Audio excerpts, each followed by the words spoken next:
లేని వెన్నెలంత నేల మీదకొచ్చినట్టు నువ్వుంటే చూడవా.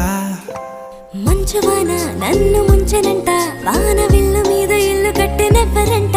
ఈ లోకమంతా నిన్ను చూసినంట, ఏ దిష్టి నిన్ను తాకకుండా ఇంటిలోన దాచుకుంటా. రంగు రంగు తారలన్నీ తొంగి తొంగి ఒక్కసారి చూస్తున్నా ఏంటిలా.